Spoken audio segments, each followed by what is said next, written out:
12월 16일 목요일 나를 깨워준 7분 플러스 아침을 연 기도로 시작합니다. 살아계신 하나님 아버지, 오늘 이 아침에도 우리가 눈을 뜨고 새로운 하루를 시작했습니다. 오늘도 우리를 향하신 하나님의 음성을 듣게 하시고 그 말씀 앞에 결단하고 순종하며 살아가길 원합니다. 예수님 말씀을 행하는 사람들이 되어서 큰 홍수에도 흔들리지 않는 반석 위에 집 짓는 저희들 되게 하여 주옵소서. 코로나에 대한 두려움에 움츠려드는 것이 아니라 코로나로 어려움을 겪고 있는 이들을 돌아볼 수 있는 하나님의 자녀들이 되게 하여 주옵소서. 힘들고 어려운 답답한 상황 가운데 있는 가정들을 위해서 기도합니다. 하나님께서 피할 길을 주시고 도움의 손길을 보내주시길 바랍니다. 지혜를 주시고 결단력을 주시고 하나님을 신뢰하고 나아갈 수 있는 믿음을 갖게 하여 주옵소서. 이 어려움의 시기가 의미 없이 도망쳐 다니는 기간이 아니라 오히려 더욱 하나님과 친밀해지고 솔직한 마음으로 하나님 아버지께 고백할 수 있는 기회가 되게 하여 주옵소서. 아프가니스탄과 미얀마를 기억하며 기도합니다. 어려움을 당하고 환난 가운데 있는 그들을 불쌍히 여겨 주옵소서. 특히 그 안에 있는 그리스도인들을 붙들어 주시고 하나님의 자녀들을 보호하여 주옵소서. 그 땅에서도 하나님 나라가 선포되게 하시고 펼쳐지게 하시고 잃어버린 하나님의 자녀들이 아버지께로 돌아올 수 있는 문을 열어주시옵소서. 한국에서 다음 대통령을 세우는 정치적 일정이 있습니다. 이 과정 속에서 한국과 일본의 관계가 나빠지지 않게 하시고 오히려 서로를 좋은 동반자로 함께 세워갈 수 있도록 인도하여 주옵소서. 지난 토요일에 입교한 하나님의 자녀들을 위해서 기도합니다. 강지원을 위해서 기도합니다. 가족 모두의 건강을 지켜주시고 성경 말씀을 잘 깨닫게 해주시며 학교 공부에 집중할 수 있게 하여 주옵소서. 성지은을 위해서 기도합니다. 매일의 삶 속에서 하나님을 더 알아가고 하나님의 자녀임을 인식하며 살아가게 해주시고 학업에 지혜를 주시고 시간 관리를 잘해서 효율적으로 공부하고 성적을 올릴 수 있게 해주시며 좋은 친구 사귀고 또 좋은 친구 되어주는 선한 영향력을 끼치는 삶을 살게 하여 주옵소서. 김예찬을 위해서 기도합니다. 언제나 어느 상황 속에서나 사랑한다 말씀하시는 예수님과 동행하는 하나님의 자녀의 기쁨과 즐거움이 넘치는 삶을 살게 하여 주옵소서. 전지영을 위해서 기도합니다. 지금 꿈꾸고 있는 것들을 이룰 수 있게 해주시고 그 꿈이 이루어져서 다른 사람들에게도 선한 영향력을 미치게 하여 주옵소서. 김찬희를 위해서 기도합니다. 하나님을 경외하며 주님의 계명을 지키는 하나님의 사랑받는 자녀가 되게 하여 주옵소서. 우리 교회 목회 사역을 위해서 기도합니다. 지난 1년 반여 동안 코로나로 힘들고 어려운 상황 속에서도 각 자치회를 섬겨주었던 형제, 자매, 자치회장들에게 복을 주시고 은혜 주셔서 함께하는 영혼들과 기쁨을 누릴 수 있게 하여 주옵소서. 이제 내년을 준비하는 과정 가운데 있습니다.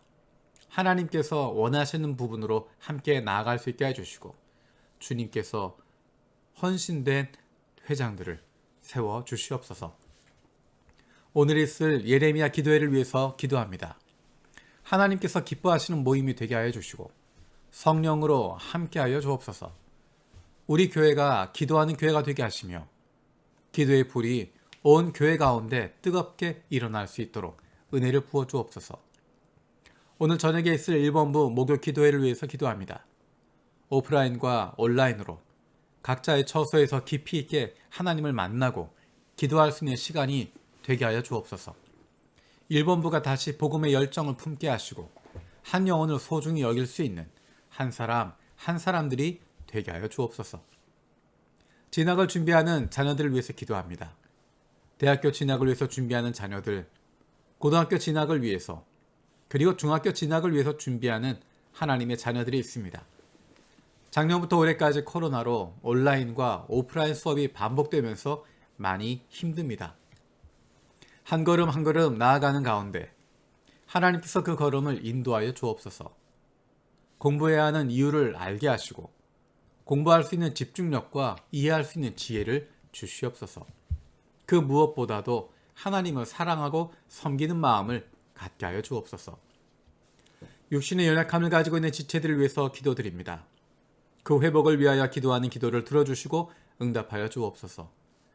함께 기도하는 가족들을 위로하여 주시고 이러한 육신의 연약함으로 인하여 가족이 하나가 되고 하나님께로 가까이 나아갈 수 있는 기회가 되게 하여 주옵소서. 믿음을 잃어버리지 않게 하시고 확신을 가지고 감사함으로 간구하게 하여 주옵소서. 나쁜 암세포들 예수 그리스도의 이름으로 사라지게 하여 주시고 치료의 광선으로 저들의 아픈 부위를 비추어 주시기를 원합니다. 예수 그리스도의 치료의 손길로 안수하여 주시고 새로운 세포들이 소생하게 하여 주시옵소서. 특별히 아픈 자녀들의 건강을 위해서 기도합니다. 아픈 자녀를 위해서 부모가 해줄 수 있는 것이 아무것도 없어서 더욱 마음이 아프고 힘듭니다. 하나님의 사랑하는 아들이요 딸이오니 아버지 되신 하나님께서 돌보아 주시고 회복시켜 주시고 소생시켜 주시옵소서. 감사드리고 예수님의 이름으로 기도드립니다. 아멘. 오늘 함께 읽을 리바이블 21, 22 본문 말씀은 역대상 5장에서 8장까지입니다. 역대상 5장에서 8장까지 말씀입니다. 그 가운데 이 시간에는 5장 19절에서 22절 말씀을 읽겠습니다. 그들이 하갈 사람과 여두루와 나비스와 노답과 싸울 때 하나님께서 도우셔서 하갈 사람과 이들의 모든 동맹군을 그들의 손에 넘겨주셨는데 이것은 그들이 싸울 때 하나님을 믿고 그에게 부르짖었으므로 하나님이 그들의 부르짖음을 들어주셨기 때문이다. 그들은 적의 짐승 가운데서 낙타 5만 마리와 양 25만 마리와 나귀 2천 마리와 사람 10만 명을 사로잡아왔다. 이렇게 많은 적군이 죽어 넘어진 것은 하나님께서 이 싸움을 도우신 결과이다. 포로로 잡혀갈 때까지 그들은 거기에서 살았다. 아멘. 지금 읽었던 이 말씀은 요단강 동편에 살았던 지파들, 르우벤 지파, 갓 지파, 그리고 므낫세 반쪽 지파에 대한 이야기입니다. 그들이 하나님만 섬기겠다고 굳게 약속했습니다. 그리고 어려움을 당하게 될 때 하나님을 믿고 그에게 부르짖었습니다. 20절에 나오는 것처럼 그들이 하나님을 믿고 부르짖었을 때 하나님이 그들의 부르짖음을 들어주십니다. 그래서 20절에 하나님께서 도우셔서라고 이야기합니다. 22절에서도 하나님께서 이 싸움을 도우신 결과이다 라고 이야기합니다. 하지만 그들이 하나님을 배신할 때 그리고 그 땅 백성의 신들을 섬기기 시작할 때 하나님께서는 그들을 사로잡아 끌고 가게 하십니다. 요단 동쪽에 살던 지파들이 하나님을 배신하게 되고 그 앞에서 가나안의 신들을 섬기는 모습을 통해서 하나님이 그들을 벌하시는 모습이 등장합니다. 그것이 25절, 26절입니다. 그러나 그들은 그 조상의 하나님을 배신하고 하나님께서 그들 앞에서 없애버린 그 땅 백성들의 신들을 섬겼으므로 이스라엘의 하나님께서 아시리아의 불왕의 마음과 아시리아의 디글라 빌레셀 왕의 마음을 부추기셔서 르우벤과 갓과 므낫세 반지파를 사로잡아 할라와 하볼과 하라와 고산 강가로 끌고 가게 하셨다. 그래서 그들이 오늘날까지 거기에 살고 있다. 마음을 지키는 것이 쉽지 않습니다. 그리고 그 땅에 살고 있기 때문에 그 땅에 살고 있는 땅의 백성들의 모습을 따라가기 쉽기 때문입니다. 다른 말로 이야기하면 주변을 따라가게 되어 있습니다.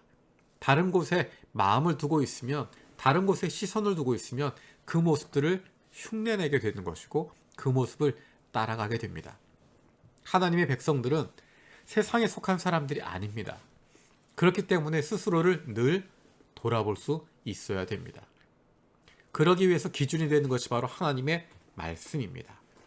늘 그 말씀을 기억하고 거기에 집중하는 것입니다. 처음에 읽었던 것처럼 어려움이 있을 때 하나님을 믿고 그에게 부르짖고 하나님께서 부르짖음을 들어주셔서 승리를 주셨던 경험, 거기에 머물러 있는 것이 아니라 이것이 날마다 우리의 삶이 되어야 합니다. 매일매일 승리하며 살아가긴 어렵습니다. 매일매일 동일한 마음을 가지고 있는 것도 힘듭니다. 하지만 중요한 것은 우리가 넘어졌을 때, 실수했을 때 다시 시작하는 것입니다. 다시 하나님께로 돌아가는 것입니다. 다시 하나님의 말씀을 기준으로 삼아서 그 말씀 앞에 서는 것입니다. 우리의 연약함을 늘 기억해야 합니다. 너무 자신을 신뢰하지 마십시오. 너무 자신을 갖고 있지 마십시오. 내가 그동안 이렇게 잘했는데, 난 이만큼 잘하고 있는데, 그것을 자랑하는 것이 아니라 늘 우리의 연약함을 기억하고 우리의 부족함을 깨달을 때마다 바로 하나님께 다시 나아가게 되는 것입니다. 날마다 하나님의 말씀을 붙잡고 그 말씀으로 말미암은 하나님의 자녀의 삶을 살아갈 수 있는 저와 여러분들 되어지기 원합니다. 주님께서 가르쳐 주신 기도로 마치겠습니다. 하늘에 계신 우리 아버지여, 이름이 거룩히 여김을 받으시오며 나라가 임하시오며 뜻이 하늘에서 이루어진 것 같이 땅에서도 이루어지이다. 오늘 우리에게 일용할 양식을 주시옵고 우리가 우리에게 죄 지은 자를 사하여 준 것 같이 우리 죄를 사하여 주시옵고 우리를 시험에 들게 하지 마시옵고 다만 악에서 구하시옵소서. 나라와 권세와 영광이 아버지께 영원히 있사옵나이다. 아멘.